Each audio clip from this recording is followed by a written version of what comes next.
Hi, I'm Phantom Mitchell, and today we dive into one of the most bizarre and chilling unsolved cases in recent memory, the strange death of Blair Adams. This story is filled with eerie details, unexplained actions, and an ending that leaves more questions than answers. Stay with me as we walk through this mysterious tale that continues to haunt everyone involved. There's much more to uncover than you might think. Let's begin. Blair Adams, a 31-year-old Canadian man, had always led a quiet life. But in July 1996, his behavior took a drastic turn. He abruptly quit his job at a local construction site and began withdrawing large sums of money from his bank account. Even stranger, he sold most of his possessions, telling friends and family that he feared for his life. He claimed someone was after him, but refused to explain who or why. His behavior was erratic, and the more people tried to get him to stay calm, the more paranoid he became. The tension in Blair's life only seemed to escalate. Blair's unsettling actions didn't stop in his hometown. On July 5th, he packed up his car and headed south, crossing the border into the United States. Along the way, he made erratic stops, almost as if he was running away from something, or perhaps someone. His journey seemed to have no clear destination, and he spoke in vague, desperate terms about fearing for his safety. Friends described Blair as acting as though he was being chased, and he was visibly shaken by the experience. But what was he running from, and what could have possibly caused this fear to consume him so completely? Blair's journey continued, and he checked into a hotel in Seattle on the evening of July 7th. But his behavior was even more alarming than before. Hotel staff noted that he appeared terrified and disoriented. He couldn't sit still and was shaking uncontrollably. Blair confided in the staff, telling them that he had to leave because someone was trying to kill him, but who was after him? Why was he so sure? His strange demeanor didn't stop there. He was carrying large sums of cash, but had no luggage, no belongings, and no clear reason for his visit. Who was Blair trying to escape, and why had he come to this city of all places? The night before his death, Blair seemed more frantic than ever. After checking out of his hotel in Seattle, he drove toward the Canadian border, a seemingly illogical move. His behavior was erratic, and he continued to call friends and family, telling them he was in danger. He was overheard speaking to someone on the phone, though no one could decipher what he was saying. He repeatedly mentioned feeling as though he was being followed. Could it be that Blair was becoming paranoid? Or was there a real threat that no one could see? The night was growing darker, and Blair's actions were becoming more bizarre by the minute. By 7 a.m. on July 11th, Blair had vanished, but what followed would be even more puzzling. Later that day, his body was discovered in an empty parking lot in Bellingham, Washington. His body showed signs of a violent struggle, bruises, cuts, and blunt force trauma. But the most disturbing part was the lack of any clear motive. There were no signs of robbery, and nothing appeared to be stolen from Blair. The more authorities dug into his final hours, the more bizarre the case became. No one could figure out why Blair had ended up there, nor who would have wanted to harm him. The mystery deepened. As local authorities began to investigate Blair's death, they were met with an unsettling lack of evidence. The parking lot where his body was found was empty and seemed like an unlikely spot for a violent confrontation. The investigators had no clues to follow, no suspects to question. His family and friends were equally baffled, as Blair had no known enemies. He wasn't involved in any shady dealings or criminal activity. So, why was he killed in such a brutal, senseless way? With no clear answers, the case quickly turned into a nightmare for everyone involved. Upon searching Blair's belongings, investigators found something unusual: $2,000 in cash, neatly folded in his pockets. But his credit cards were left behind. Why would Blair carry so much money, yet leave his cards untouched?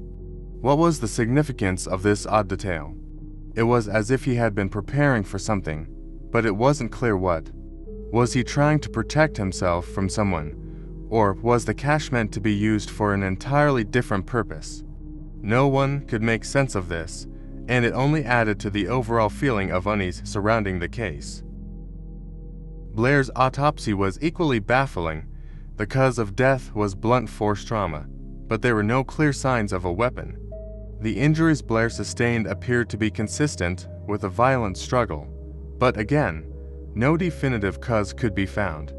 There were no signs of sexual assault or robbery either. He had been in good health, according to his medical records.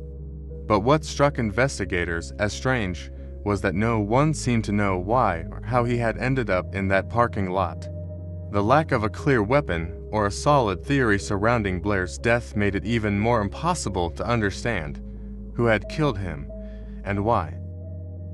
Blair's final phone call was one of the most chilling aspects of the case. Just hours before he was found dead, Blair called his mother from a payphone. He was breathless, panicked, and told her someone was after him. He didn't say who, nor did he provide any details about his location or the danger he was in. The call ended abruptly, leaving his mother terrified and confused. What could Blair have been trying to communicate? Why didn't he explain more? This final, frantic call left everyone with more questions than answers, raising the tension even higher. As the investigation continued, another eerie detail came to light. A strange man was seen in the vicinity of Blair's death. Witnesses described a figure lurking in the shadows, watching Blair from a distance. Some even suggested the man might have been following Blair, but when investigators tried to trace him, he vanished. Was this individual an innocent bystander, or was he somehow connected to Blair's death? The authorities couldn't track him down, and the mystery of the stranger only added another layer of tension to an already chilling case. As authorities continued to piece together the fragments of Blair's last days, they discovered something unsettling. Blair had apparently been in contact with a man named John, a mysterious figure whom no one could identify. Blair had made several phone calls to this person, but when investigators tried to track down John, they hit a dead end. No one knew who this individual was, and his name appeared to be fabricated. Was this a real person, or was Blair's paranoia causing him to invent an enemy in his mind? Whatever the case, the dead end lead only deepened the mystery. Blair's behavior throughout his journey south was marked by an intense fear that he was being watched. On multiple occasions, he told people he thought he was being followed, but no one could confirm it. In Bellingham, witnesses recalled seeing him act suspiciously, constantly looking over his shoulder and avoiding eye contact with others. This paranoia heightened in the days leading up to his death. He became increasingly withdrawn, almost as though he was hiding something, or perhaps someone. His heightened sense of fear only made his death more confusing. Why had he felt this way? What had triggered such terror? Blair's family couldn't make sense of his actions leading up to his death. No one in the family had any idea of who might want to harm him. His mother, in particular, was desperate to understand what had happened. She knew her son wasn't involved in any dangerous activities, and there was no sign that Blair had any enemies. She recalled the final phone call with Blair, which was cryptic and filled with fear, but without concrete details. It was almost as if Blair was trying to warn her without being able to fully explain the danger he was in. Was there something deeper at play that no one could see? One theory that emerged during the investigation was that Blair may have been targeted by a hitman, possibly for reasons unknown. His sudden withdrawal of money and erratic behavior led some to believe that he may have been running from a professional killer, but there was no evidence to support this. Investigators could not find any trace of organized crime or hitman activity that could have linked Blair to such a situation. The idea of a hitman seemed far-fetched, yet it lingered in the background, adding a layer of intrigue to an already mysterious death. Could Blair have been a victim of a cold-blooded assassination? Or was there another explanation? As investigators dug deeper into Blair's phone records, they uncovered more unanswered questions. There were numerous calls Blair had made to individuals in the days leading up to his death, but most of them were brief and unclear. The most unusual call was one made to an unknown number just hours before he was found dead. Blair's frantic voice on the other end of the line hinted at some kind of looming danger, but the details were vague. Who was he calling, and why didn't he reach out to anyone he trusted? The mystery surrounding these phone calls only heightened the suspicion surrounding his case. Despite all the evidence suggesting that Blair was in great danger, no one could pinpoint a clear motive for his murder. Was it a personal vendetta, a robbery gone wrong? Or was there something more sinister behind it all? His sudden change in behavior, the large sums of money, and the strange phone calls pointed to something much darker than just a random act of violence. Investigators were left questioning every possible angle, but no solid motive emerged. The more they searched, the deeper the hole they dug into uncertainty. What could have driven someone to kill Blair in such a brutal, mysterious way? Another theory was that Blair's death could have been linked to organized crime, though this connection was never proven. Blair's frantic calls and paranoia suggested he might have been involved with some dangerous people, but nothing substantial ever surfaced to confirm this. There were whispers that Blair's behavior, his withdrawals of cash, his strange travels, and his mysterious calls could have been related to dealings with underground figures. But with no concrete evidence to support the theory, it remained just that, a theory. Was Blair unknowingly caught in the web of a criminal organization, or was this fear of being involved just part of his descent into paranoia? As the investigation continued, the frustration among the police grew. The lack of clear evidence or suspects made the case a frustrating puzzle. Witnesses were few, and none could provide any solid leads on who had seen Blair in the final hours of his life. The fact that his body had been left in such a public place, without anyone noticing anything suspicious, seemed impossible. This only fueled the growing sense of helplessness among the officers.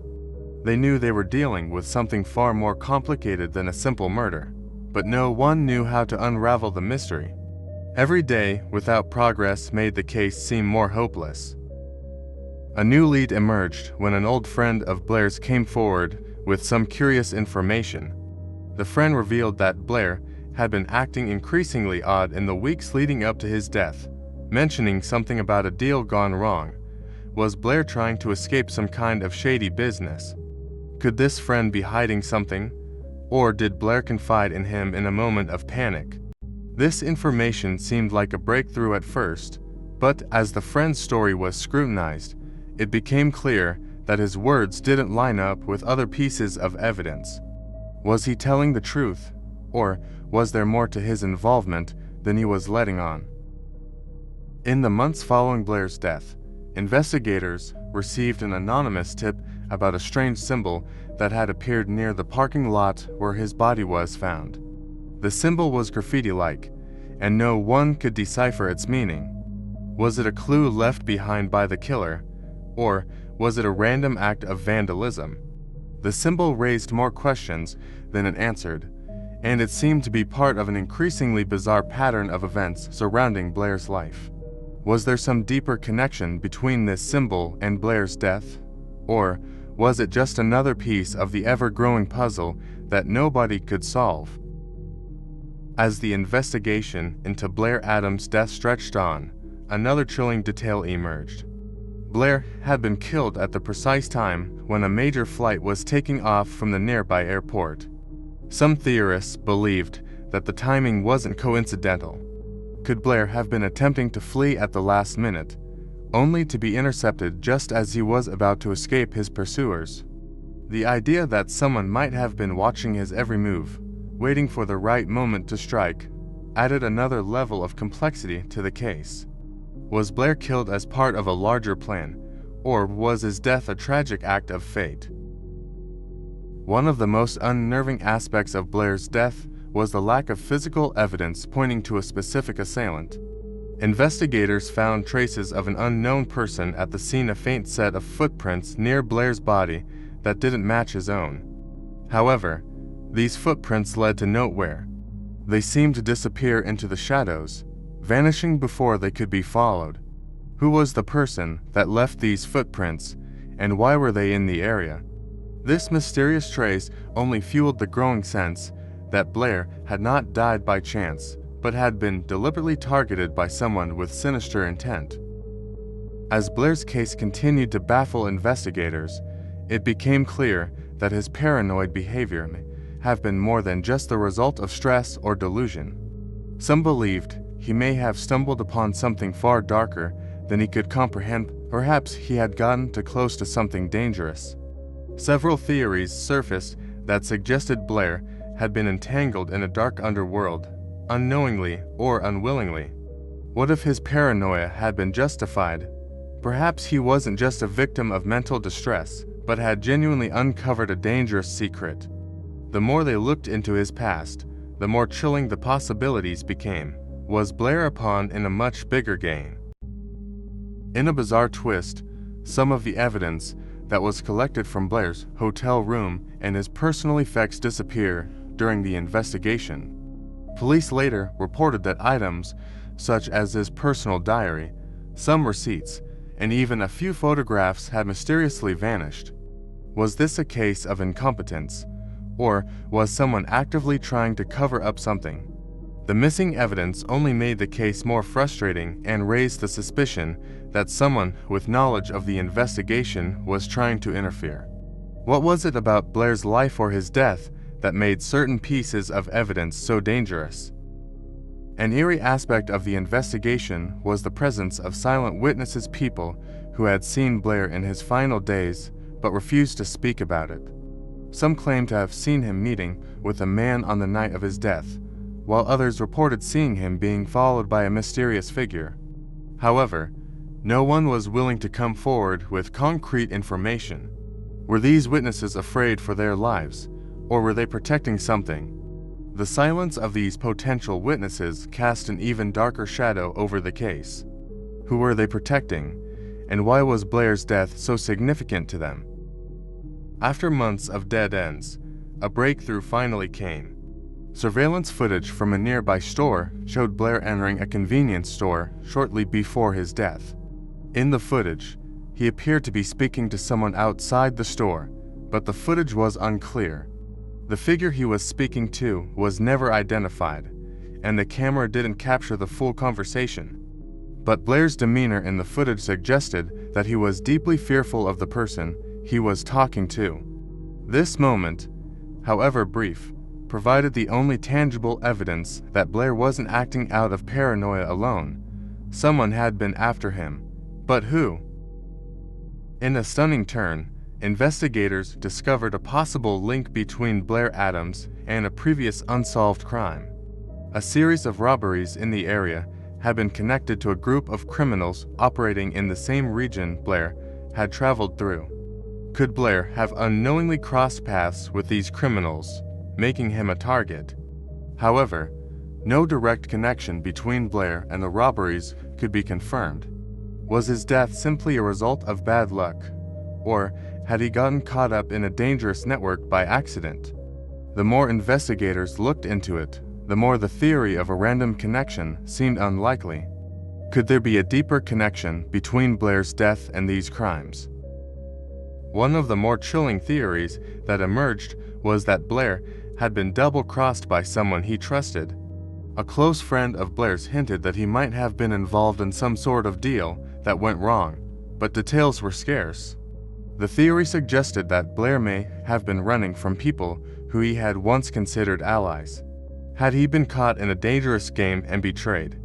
The possibility of betrayal added another level of fear and tension to an already complex case. The idea that Blair's own trust in others might have led to his untimely death sent shivers down the spines of those who knew him. As the investigation progressed, the list of potential suspects continued to grow. While no solid leads had been identified, there were a number of people whose behavior had raised suspicions. From shady acquaintances to mysterious strangers who had been in the area, the list seemed to expand with every passing day. The question on everyone's mind was, who had the motive to kill Blair Adams? And more importantly, who had the ability to carry out such a calculated, violent act without leaving behind any evidence? The suspects were growing in number, but each lead seemed just as inconclusive as the last. To this day, Blair Adams' death remains unsolved. Despite all the theories, all the leads, and all the intense investigation, the truth behind his mysterious death has never come to light. Was it a random act of violence, or was Blair the victim of something far more sinister? His paranoia, the cryptic phone calls, the missing evidence, and the strange symbols all suggest that Blair knew something or was running from something that no one else could understand. His death continues to haunt those who were close to him, and the eerie feeling of unfinished business lingers in the air. As we wrap up this case, one question remains: what really happened to Blair Adams? Will we ever know the full story, or is it lost to the shadows forever? Don't forget to subscribe for more deep dives into mysterious cases like this one.